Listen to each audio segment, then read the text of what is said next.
Full board meeting. First item on the agenda is Pledge of Allegiance. Please rise. I pledge allegiance to the flag of the United States of America and to the republic for which it stands, one nation, under God, indivisible, with liberty and justice for all. Item number 3 is roll call. We are all checked in. Thank you. Item number 4, invocation by Commissioner Carabelli. Thank you, Mr. Chairman. We can bow our heads. We come together today asking for guidance, wisdom, and support, Father, as we begin our meeting. Help us to engage in meaningful discussions on behalf of the residents of Macomb County, and continually remind us that all we do here today is, and all we accomplish is for the residents of Macomb County. And again, let us please keep the men and women serving our country and their families in our thoughts and prayers. In the Lord Jesus Christ's name, amen. Item number 5, need a motion to adopt the agenda. Moved by Commissioner Romano, supported by Commissioner Brown. Please vote.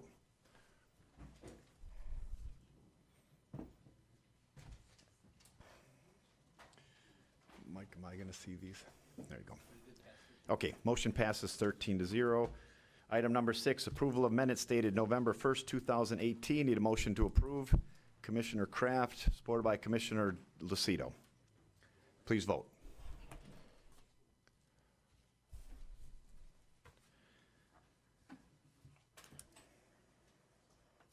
Motion passes 13-0. Item number 7, public participation. Are there any members of the public wishing to speak?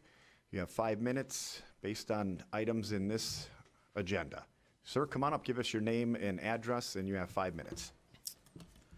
Good afternoon, Mr. Chairman, Commissioners. My name is Brian Wamsley. I live at 46039 Lookout Drive in Macomb Township. I was unable to make last week's meeting, but I'd like to address an issue regarding the appropriations for MSU Extension. I am the proud superintendent for Richmond Community Schools, president of the Macomb Area Superintendents Association, former president of the Macomb Area Curriculum Administrators, president of the Richmond Rotary Club, vice president of the Richmond Area Chamber of Commerce, and a member of the leadership board of Macomb MSU Extensions. But most importantly, I'm a father of 2 children, a husband, and a lifelong resident of Macomb County. Today I come to share with you the positive educational impacts that MSU Extensions has had with the school community and the students in Macomb County. It is no secret that local governments and districts have been forced to make tough financial decisions to balance budgets over the last decade, and even still today. Decisions that have forced leaders to determine and prioritize services about what needs to be provided and what we would like to provide. Though when you consider these services, all are essential for a better community. Each and every year, my Board of Education and I are faced with prioritizing the same services as you are, the needs and wants. We do everything we can to protect the classroom and ensure that our students have the best teachers, resources, and supplies to prepare them for a globally competitive world and the educational opportunities connected to the classroom. It is our role as leaders in the county to educate and support our students, youth, to understand the resources we have and how to protect them to maintain a sustainable and livable community. The partnerships MSU Extension has had with schools have helped educate our youth in ways schools cannot currently do at current funding levels. This partnership has a long-lasting impact on the positive aspects of our community and as a county as a whole. Today I'd like to talk to you about 3 specific educational programs among the many that our schools partner in Macomb County. First, the 4-H youth development. Michigan's 4-H youth development is growing current and future leaders. The largest youth development in Michigan, 4-H provides over 200,000 young people with experiential learning opportunities that enable them to explore in new interests and discover their passions. MSU Extension's 4-H program in Macomb County positively impacts our students in the following districts: Armada area schools, Academy of the Arts in the Woods, Centerline, Chippewa Valley, Glenn Peters of an MISD program school, L'Anse Creuse, Mount Clemens, Neil Reed, Roseville, Utica, and Warren Consolidated. The water conservation program is delivered in the classroom. To date, 139 classrooms serving over 3,500 students are being affected or have been affected. Both public and private schools in the county work with MSU Extension. These include Anchor Bay, Armada, Centerline, Chippewa, Clintondale, Fraser, Fitzgerald, Lakeshore, Lakeview, L'Anse Creuse, New Haven, Richmond Community Schools, Romeo, Roseville, South Lake, Utica Community Schools, Van Dyke, Warren Consolidated, and many of the parochial schools within the Archdiocese of Detroit. The Great Lakes Educational Program is a place-based educational experience.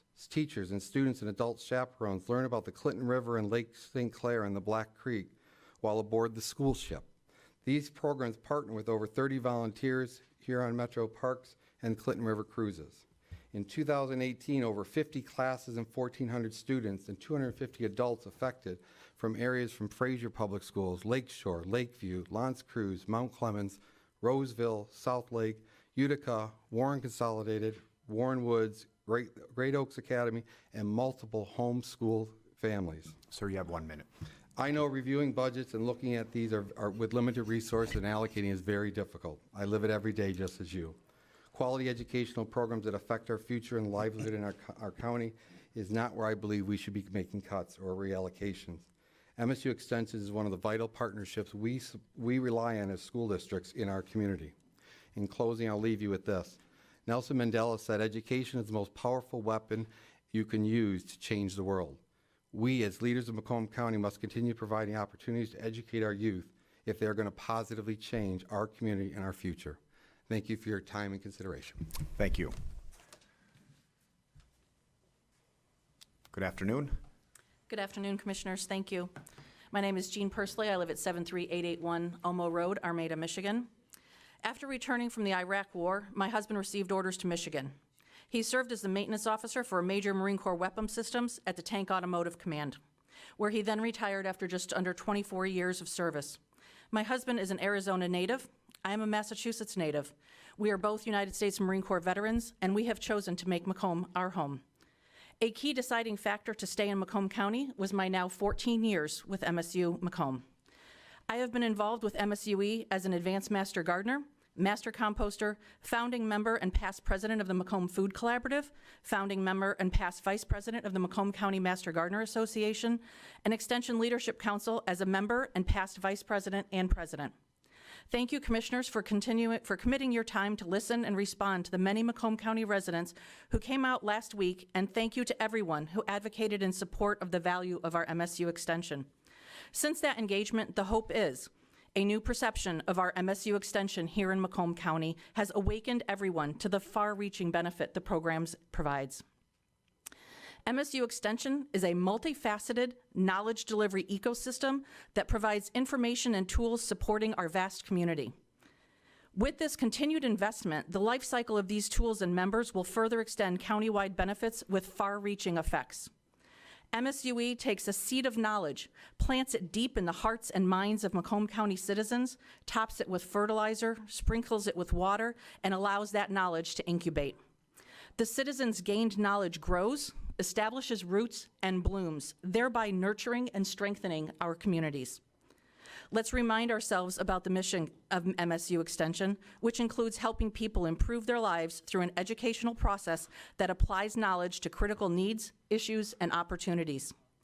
MSU Extension educators provide education in the area of community food systems, health and nutrition, agriculture and horticulture, Sea Grant, natural resources, public policy, housing and financial education, social emotional well-being, and 4-H youth development.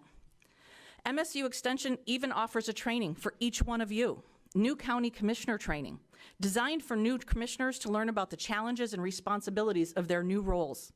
Although targeted for our newly elected county commissioners, congratulations to all of you, by the way, even our experienced board members, county administrative officials, county clerks, and treasurers are invited to attend. Upcoming dates are December 10th and 11th in Escanaba and December 17th and 18th in Frankenmuth. We hope that you are able to attend one of these sessions. $1 million is a lot of money. The benefits of this investment, however, are tenfold. Immeasurable as it permeates through our neighborhoods. Last week, I shared with my own impact on Macomb County is valued over $109,000. Multiply that by the hundreds of Master Gardener volunteers who provide research-based, peer-reviewed science, sourced from the university, socialized by our extension, and absorbed by our community. Master gardeners grow thousands of pounds of produce at home and in community gardens, much of which is provided to soup kitchens and food pantries. Master gardeners abate pet infestation through the implementation of integrated pest management. Master gardeners prevent water quality issues through best practices and techniques gained from the knowledge provided by MSUE. Master gardeners improve wildlife habitats by promoting pollinators, butterfly way stations, and avoiding invasive plant species. Master gardeners benefit the schools by teaching children proper gardening methods and how to preserve natural resources. With these words, coupled with the many testimonies advocating support for our MSU extension, please consider fully funding this program for continued growth in our community. Thank you all, and thank you to Commissioner Romano, Commissioner Carabelli, and Commissioner Sauger for your service. To Commissioner Carabelli, happy birthday, Marine, Semper Fidelis. Thank you, folks. Thank you. Anybody else from the public wishing to speak? Good afternoon.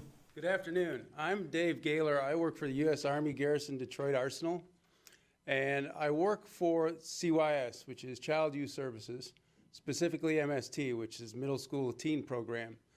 We love our acronyms in the military.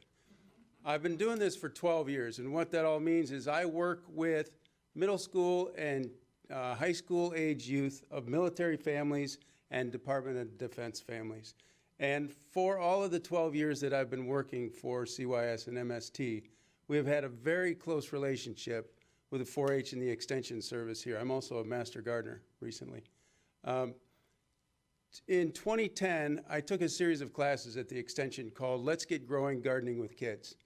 And it taught us a number of things about, getting kids involved in gardening, horticulture. But what I got from that, it was in February, I think, and I decided that summer for summer camp, we'd teach our kids how we go from dirt to dinner table, to show them how that food really makes it to their kitchen. And the problem at the Detroit Tank Arsenal, 60 years of tank treads, that ground out there is like concrete. So one of the things I learned in the classes was the benefits of elevated beds, raised garden beds, primarily drainage. So we went to work with these teenagers and first of all, constructing these beds.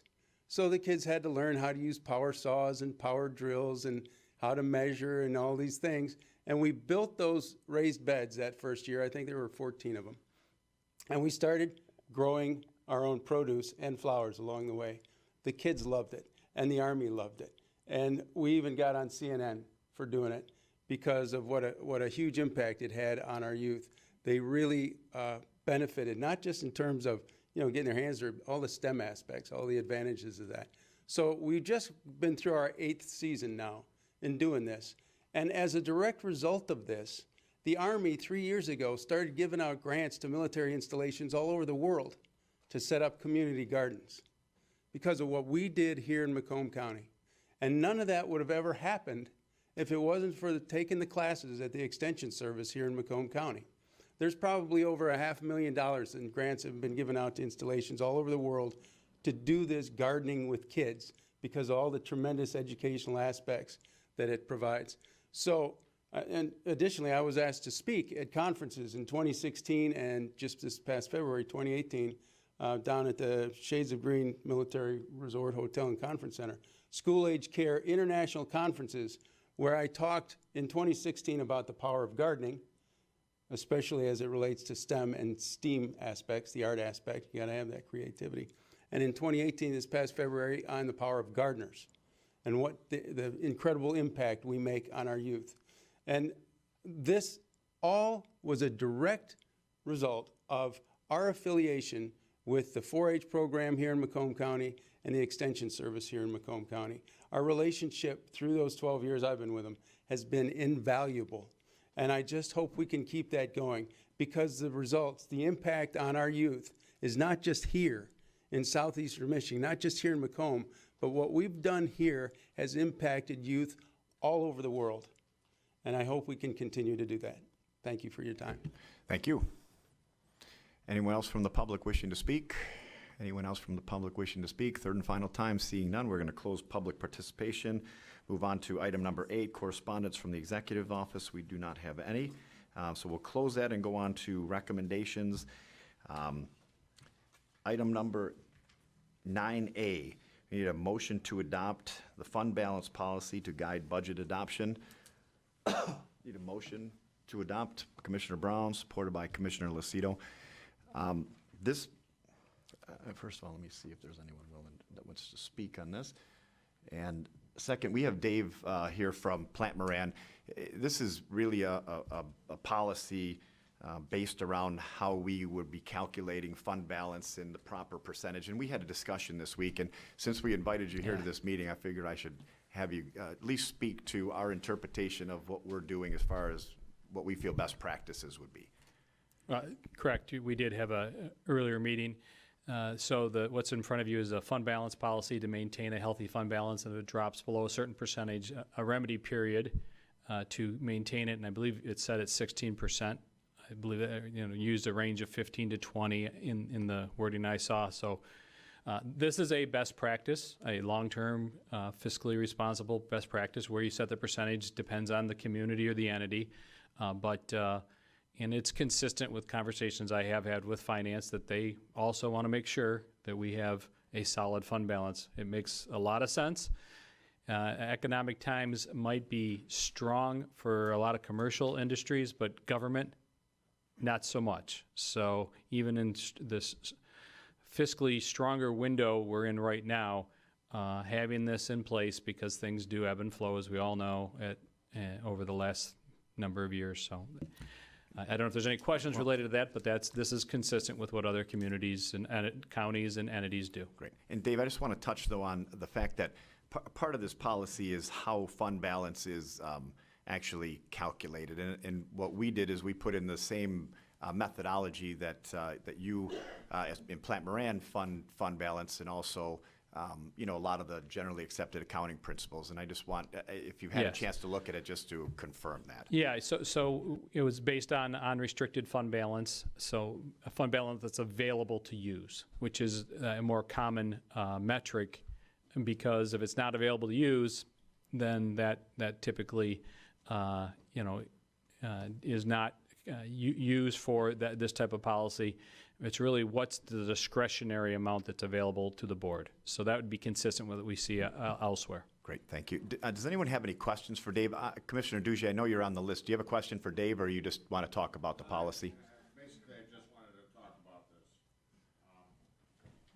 this. Sure, go ahead. Is there any questions Thank you. for Dave? Welcome, Dave. Thank you. Question on this. Is this set in stone? Can it be changed? Can it be moved? Similar to everything this board does, so I'll refer to legal counsel, but I believe you can change it. I'm not sure what the question is. Is the percentage set in stone, or is the... Well, my question goes to a little further than that. When we were having problems in 2007, 8, 9, we were chopping the daylights out of everything. Correct. And I think this board did a terrific job getting us through that period of time. Now, it's a different period of time. We have a county executive. He's giving us the budget. We go through it, and we deal with it the best we can. Now, because it's going to get bad, it's going to get worse eventually. Does this tie us in and not give us the flexibility that either the county executive or this board would need to deal with A downturn? Yes. So there's flexibility in it, in that if it goes below the prescribed percentages, you have 3 years to come up with a remedy, which is similar to what you did without a guideline 10 years ago. Right. So could it be amended? Of course it could be amended. That's what this board is governed to do. So these are, an ordinance put in place that, like many others, as facts and circumstances change over time, you may change it. What's to working with the executive office and the finance department, of course. So that's more of a governance question, but there is a prescription in there for remedy, because things happen. People say it's called the rainy day fund. What if it starts raining? Well, that's why it's at a certain percentage. If it was at 2% and it started raining, we wouldn't have enough there. If it's at you know, that 15 to I just want to make sure that we're not limiting ourselves in our options. flexibility, correct. When Katrina hits, let's put it that When way. it rains, again, it's up to this board working with the departments and the executive, but I suspect there is already built in some flexibility. Every board gets to decide how much flexibility you want to build. All right. Thank you, Mr. Chairman. Thank you. I don't see any other speakers on this, so that being the case, please vote. Thank you, Dave.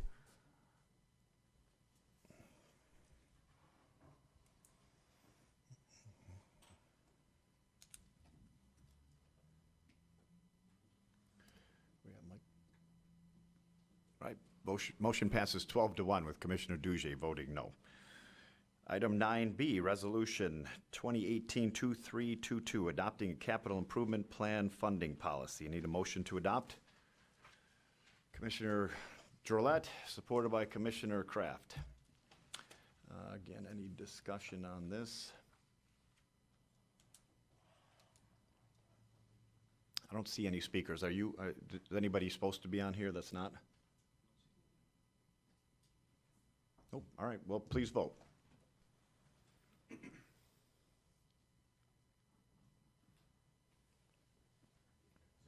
All right. Sure. Okay, motion passes 12-1 with Commissioner Duge voting no. Item 9C, I need a motion to adopt the appropriations ordinance with the executive's recommended budget. Commissioner Leonetti, supported by Commissioner Duge. Any discussion on this? Jen, would you like to just give us a quick rendition? I know this has kind of changed a few times, and I just want to at least publicly say how we got to this point at this moment. Yes, absolutely.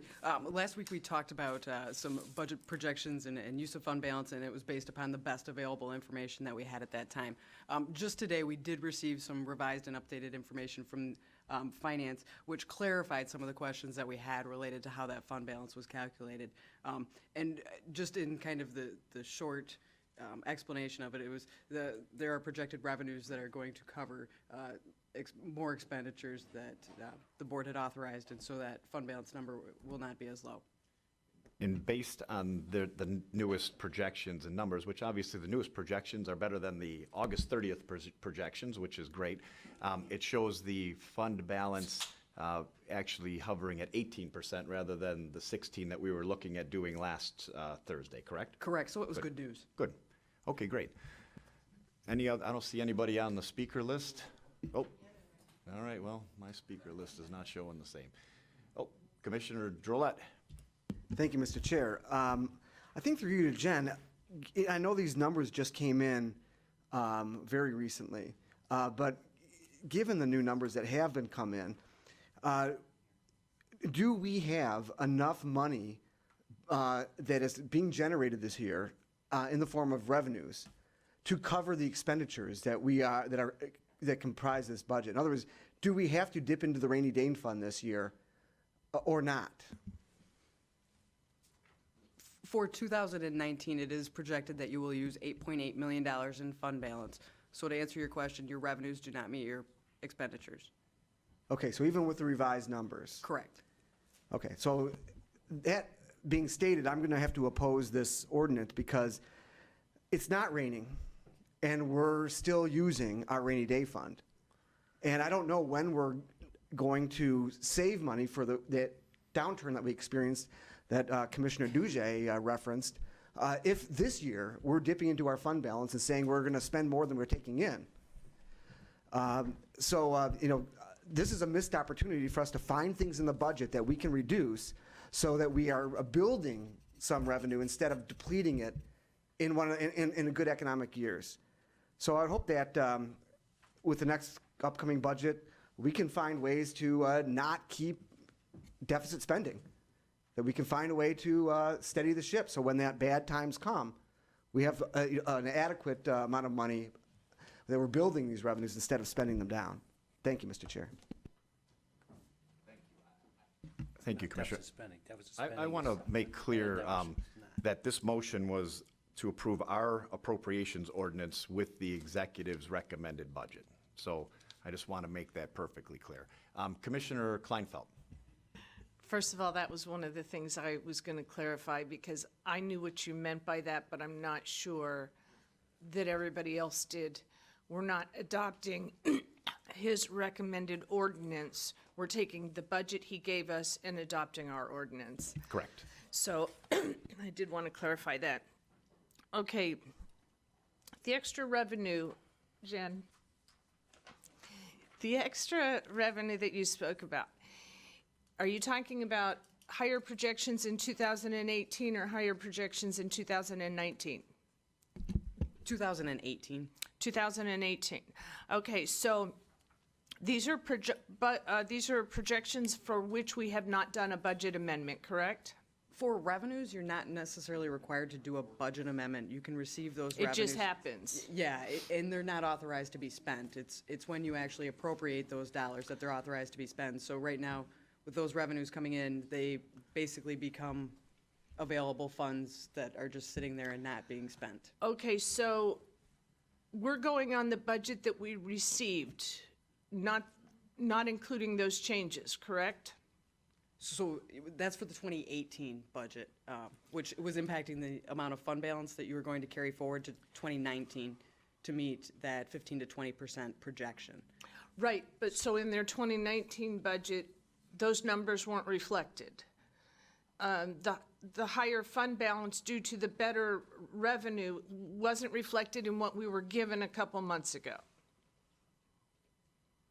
I believe that's correct. Okay, so if we adopt our ordinance and it turns out that the revenues are better than anticipated and the fund balance is better than anticipated, it's a living, breathing document. We always have the option to amend the budget in the future one way or the other. So I know there's a disagreement and there's a little anger about what we're allotting and what we're not allotting. We've always got the option, based on what the numbers look like, to make decisions one way or another in the future that are different than, this isn't, we're all gonna live and die by what we're doing today. A budget is a living document. Thank you. That's all I have. Thank you, Commissioner. Commissioner Leonetti. I just want to say that I know yesterday when we left our meeting, we were concerned about some information, some numbers, some transparency. And I want to commend the executive department and Steve Schmiegel for providing the information to Jen this afternoon and having a chance to reconcile this issue about the appropriate percentage amount that we should use. So, you know, that's an example of government working with each other. That's what we're supposed to do here. It's checks and balances. And when we work together and have the information that we need to make decisions, it's the best thing we have for the community. I will also just respond to Commissioner Drolet. I understand where he's coming from, but understand too that we do have a lot of capital improvements. Some of those things were put into motion long before you and I were a commissioner, and these are things that we unfortunately are going to have to pay for at some point. And if we're paying for them now during good times, okay, at least they're out of the way in case we have bad times. Because the worst thing would be is if we had to pay for these things and we didn't have the money in bad times. So it is always a difficult decision. It's kind of like what you do in your home budget. You know, sometimes you can't afford the roof, but you got to do the roof now. You know, and you have the money at least to pay off the credit card, which we have, okay? You'd be in a bad shape if you didn't have the money to pay off the credit card and you had to do the roof. So it's not what I like to do either, but we're doing what we can do to preserve our assets so that when the times are bad, we still have good assets. So thank you very much. Commissioner Brown. Commissioner Carabelli. Thank you, Mr. Chairman. Great conversation. I'd like to add this, though. I appreciate the comments of we're spending more than we're taking in. But in light of the numbers that were presented to us, we're actually adding 2% more to our rainy day fund, to 18% to what we had said is 16%. So we're actually adding more in our rainy day fund than what we were going to do originally. How come? It's the $10 million swing difference of revenues, the 1.5 million we didn't spend out for the bond, that we were going to do all these things that weren't spent and done. Commissioner Leonetti said it, there's projects that have to happen. Well, I agree. You can't hold off. Now you're spending a heck of a lot more money on something to fix it than if you would have done it the right way all the way along. If these numbers, which I believe are correct, that are presented to us, we're adding 2% more to the fund balance going into 19 than what we had said we wanted them to do. And we're still accomplishing capital improvement projects. Doesn't mean that next year we can't say now, instead of 18, we want to have 20%. The board can do a lot of different things, but if you look at the numbers, the way I'm understanding them, and Mr. Chairman and Jen, I ask you to correct me if I'm wrong, we're, according to this, we're adding 2% more. It'll put us at 18 rather than 16. So, Point of information, that's also based on the formula that we're looking at for fund balance too, so that's. correct. So I see a positive, spending money that we have to spend to keep things moving forward in the right direction. And we're also adding more to the general fund from 16 to 18. So I see that as a positive. And if I'm wrong, somebody please explain it to me. Thank you. Thank you. Commissioner Drolet, you're next, but I'm going to take the first round here of mine and also expound on what Commissioner Carabelli was mentioning, that if next year something goes wrong, though this money is set for capital projects, there's a large amount set for capital projects, they still have to come in front of the board to actually be spent. So if we see the economy turning, and I don't see this happening, but say the executive wanted to keep spending, worst case scenario, we would say we don't approve that contract. But that's not what I see happen. That's the nice thing about having capital projects, is we're not spending all this money at once. We can keep money in there if economy goes the wrong way. So I would say that we're looking at a great, like Commissioner Carabelli said, we're looking at a better case scenario than we were looking at last Thursday by 2%, which 2% I think equates to it's like almost $5 million or something better in the rainy day fund projection than we were looking at last week. So I know that doesn't quite help you out, but I think it helps my vote on this out. Well, Commissioner Brown is back on the list. Thank you. On that point, I agree with Commissioner Gillette. I don't like spending more money than we're taking in, but it's not deficit spending. We are not borrowing money to pay our bills. We are not spending money that we do not have to do the things that we're doing in this county. Big difference. It's electronic, it gets a lot of attention to say we're deficit spending. That's not what we're doing here. We've got the revenue to pay for everything that we're doing here. We don't have the money, we don't have the today we don't have the revenue to match what we're spending, but it's not deficits. We have the money because we wisely have built up millions of dollars in reserves to take care of things. In fact, as Commissioner Carabelli said, we're actually adding more money to our rainy day fund than we had originally planned. So I agree, I don't like spending more money that we're taking on a regular basis, but it's not deficit spending. We have the money and reserves to pay for everything we need because we've had deferred maintenance issues in this county for a long time, and some of these things need to be spent. So just wanted to make that clear. Thank you. Commissioner Kleinfeld, did you already have round one? I did. Okay, Commissioner Drolet. Thank you, Mr. Chair. So I appreciate the clarification by Commissioner Brown. It's not deficit spending that we're going to debt. It's deficit spending that we're going to our savings account, so to speak. So that's not technically debt, but we're delving into our savings account. And I appreciate the comments by all the other commissioners that we're not going as much into the savings accounts as we thought we were going to have to, and therefore we're actually saving money, or whatever it might be. My question is just very simple. Are we approving spending more money than we're taking in? It's just a yes or no question. And we could say, well, we are, but we need the projects. It's a valid position. Somebody could say we absolutely must go into our savings account because the roof is going to collapse if we don't, or because the boiler is going to break, or whatever it might be.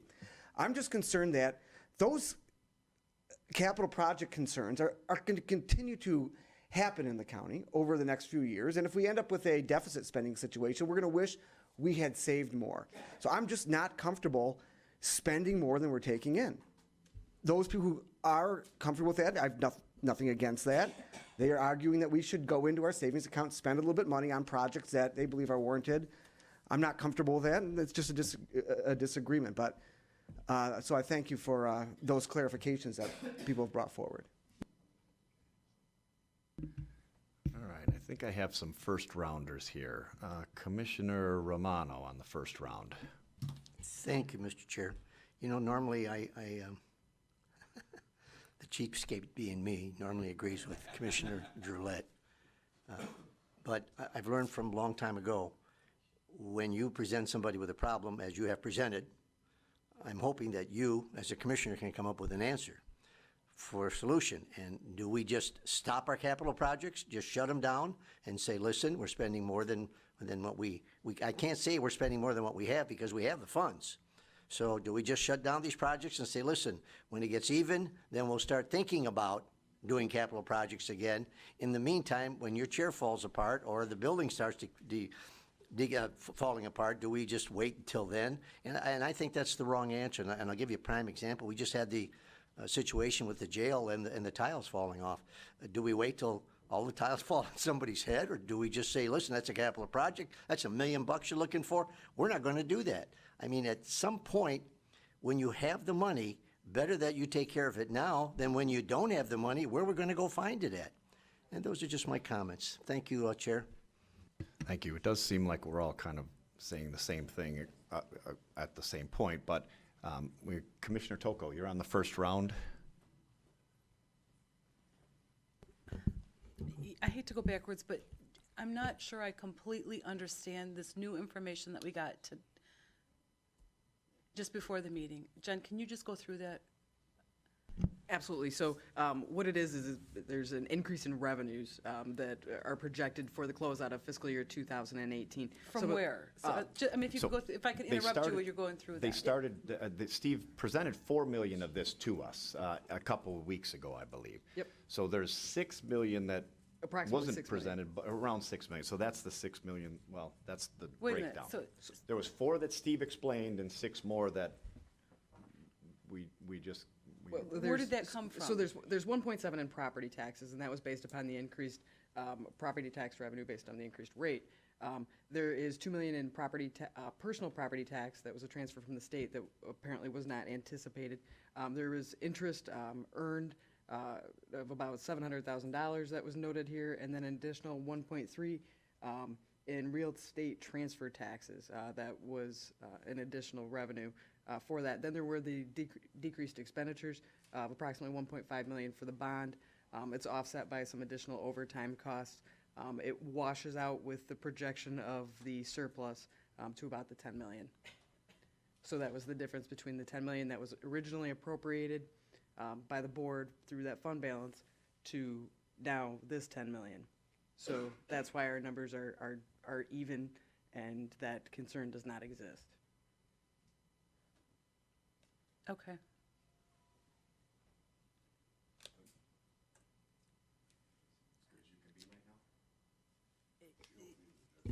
So today the number we got, did we get a memo? I mean, is there something I can look at? I would be happy to forward to you what I received from Steve today. There are still some questions about it, but the numbers and the projections are here, and I'd be happy to share it with you. I'll say it does need a little interpretation, and that's Jen's kind of interpreted it to us a little better than I think, at least I certainly wouldn't have understood it to say that. And Dave, you actually had a chance to look at these numbers too. I don't know if you want to, if you wouldn't mind. Go ahead. And one of the things I was going to say, because I'm next, is we're confusing things here. What all this new revenue she's talking about really has nothing to do with our vote today.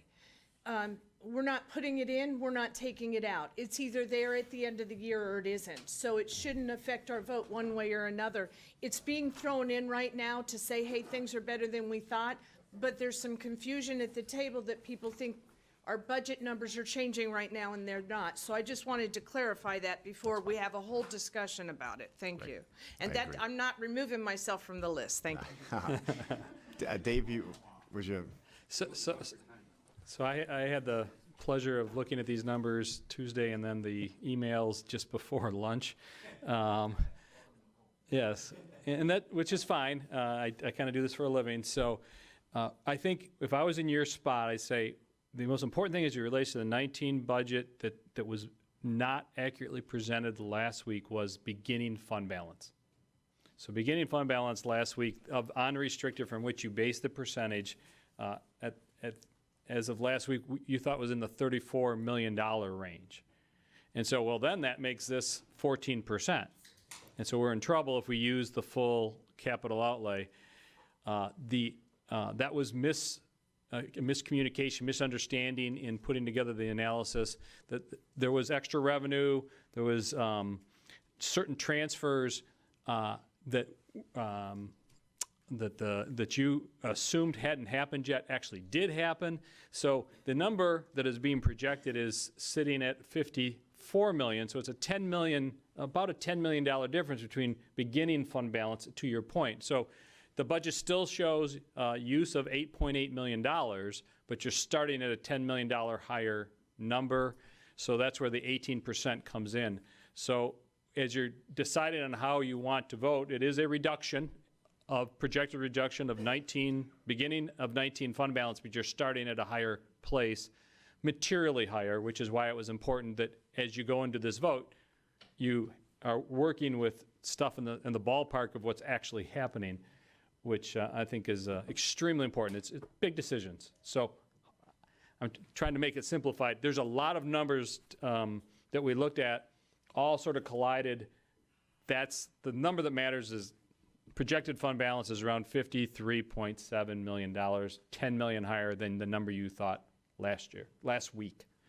Big difference. Hopefully that helps a little. Thanks, Dave. Commissioner Kleinfeld. Okay, there's something that's not in this that I'd really like to see next year. You know, we've created the reserved capital outlay line item, and we're putting a designated amount of money in there. But the county exec's office should be able to look at that money and view it as money that will be available to them as they're creating the projects throughout the year, which I'm sure they'll do.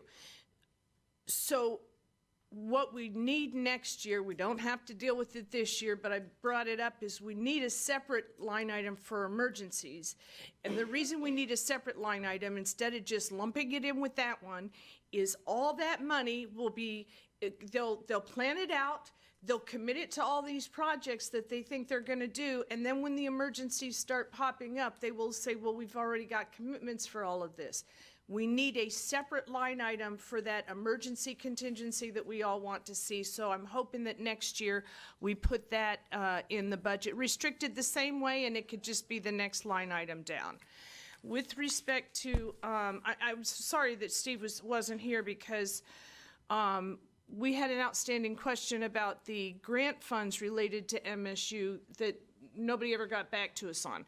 Now those monies are being drawn down every year, so I suspect that they have a designated purpose that they're being drawn down for and wouldn't be available for use anyway. So we're not going to be changing our funding for MSU this year with our appropriations ordinance. But having said that, we still ought to find out what those grant funds are for. We were told last week we would find out what those grant funds are for. So while it won't affect today's vote, it's still an outstanding question that since we're starting to look at all these grants that we're not using, we need to find that out. Thank you. Thank you, Commissioner. Commissioner Myjack. Thank you, Mr. Chair. I'm going to be voting no on this budget. I actually tend to agree with Leon on this.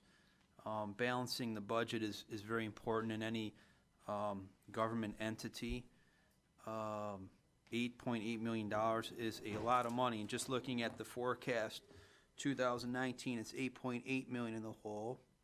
2020, $6 million, and 2020 is $4 million.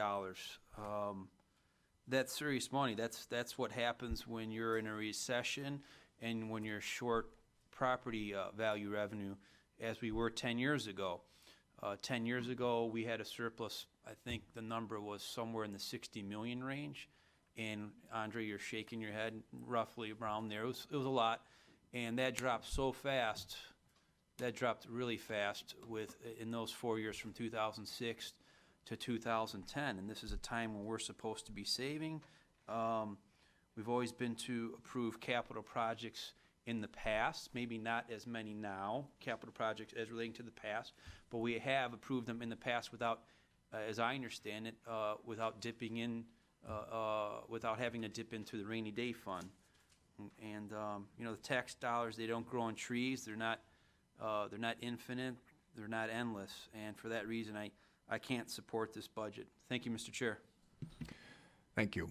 And I'm going to speak in support of this budget because 45 minutes ago, I was not sure exactly what I was going to do or what we were going to do. Just a little bit of communication from the finance director, which we've had through this whole project, but we were waiting for this last bit of communication to square off these last numbers, caused me to vote.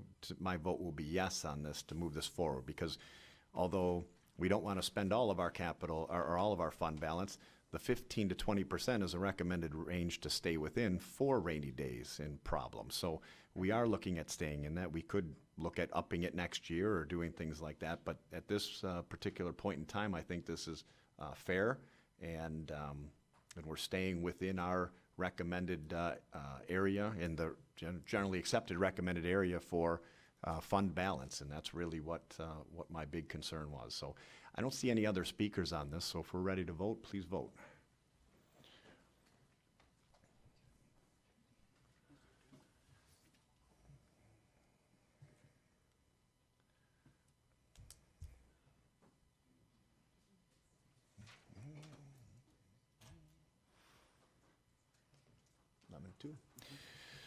Motion passes 11-2 with Commissioner Myjack and Commissioner Drollet voting no.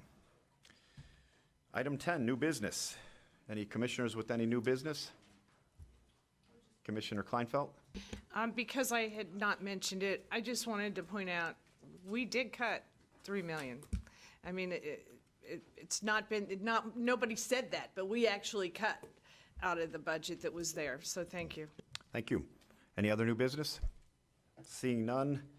Public participation. Any members of the public wishing to speak? Any member? Oh, sorry.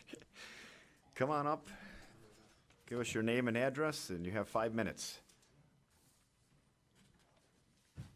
This shouldn't take 5 minutes. All right. Can this be interactive, Mr. Chairman? Can you answer Public participation questions? is not interactive. Well, I'm going to ask my questions, and hopefully somebody will answer them. Afterwards. My name is Linda Stout, 47595 Andrea Court, Shelby Township, Michigan.